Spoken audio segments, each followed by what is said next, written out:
CNBC is out this morning with our official NFL valuations. The average team is now worth $7.65 billion. That's an increase of nearly 18% compared with last year. Right now, we want to take a look at the top 5 most valuable NFL teams. Coming in at the top once again, the Dallas Cowboys, worth $12.5 billion. That's nearly $2 billion more than the next most valuable team. Rounding out the top 5, you've got the LA Rams, the New York Giants, the Las Vegas Raiders, and the New England Patriots. Joining us right now is the man behind the list, CNBC's Michael Ozanian. And Michael, this is a big list. Those are the names we might have expected at the top. The numbers are interesting. How do you do the math behind it? Well, it's basically you're looking at revenue and then multiples of revenue, which are team transactions, what they're based on. But what we've found over the past year, it's amazing. Private equity now is allowed to invest in the NFL. And although private equity has only invested in 3 teams, they're knocking on the door of every single NFL team trying to get a piece of the action. So they've done 2 things, private equity. They set a floor on valuations, and also they've added liquidity. So whereas in the past, if somebody was going to buy a small stake, let's say 5, 10%, they'd want a 20 to 25% discount to the control valuation. But what we're seeing now, these LP stakes are coming in at almost control valuations. So, for example, over the past year, the Eagles set a record first at an 8.3 valuation for a small piece. That was topped by the 49ers at $8.6 billion.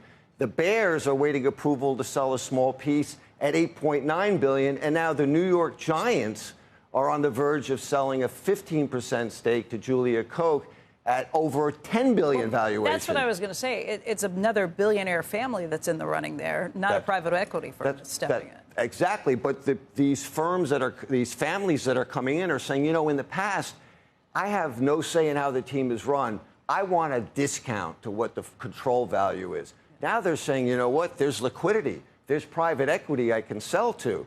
So they're willing to pay a control valuation or something close to it. And what I'm hearing is what these owners and families are coming in and doing.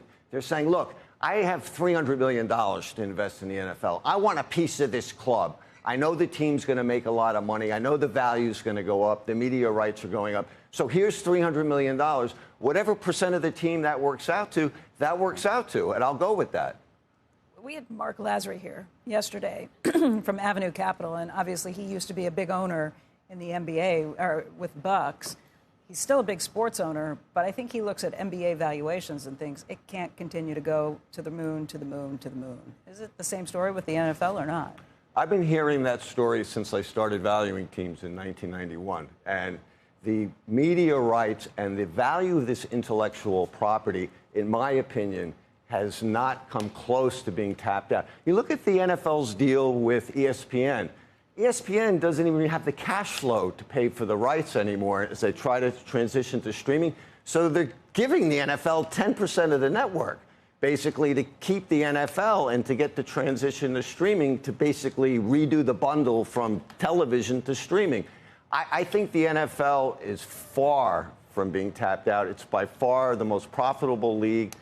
Teams aren't losing money. You have some NBA teams losing money. Well, that's what I was going to say. When we're talking about NBA teams, there are a bunch of NBA teams that don't make money. Correct. And there are some owners that are actually having to go to banks to get loans to keep the operation going, even though they're hoping that the valuations keep going up. That's correct. That is not happening in the NFL yet. No. They're all very profitable on an EBITDA basis. The Bills, because of the cost of the new stadium, are the only team on a net income basis that's a little bit of a cash crunch. That's probably why they sold a piece of that team earlier on. But that's related to new construction costs. On a year-over-year cash flow basis, they're immensely profitable. I was just looking at debt as a percent of value on your list of them, and the LA Rams are 28% debt as a percent of value. Why is that? That's because Kroenke privately financed his new stadium. It's paying off. He has a lot of debt, but they're only second to the Cowboys in sponsorship revenue. They're approaching $200 million just in sponsorships around the stadium. So it's printing money. It's printing money, and no other league is.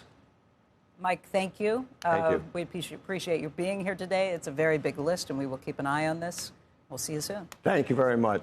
By the way, for the full NFL valuations list, you can just visit cnbc.com/sports and tune in today at 4:30 p.m. for Michael's interview with Dallas Cowboys owner Jerry Jones. You're getting on the train now, heading down to Philadelphia? Going down to Philly. It's killing me a little bit as a Giant fan for Phillies and the Cowboys, but it's worth it to talk to Jerry. Yeah, go Birds. I once spent a week in Philly one Thursday afternoon.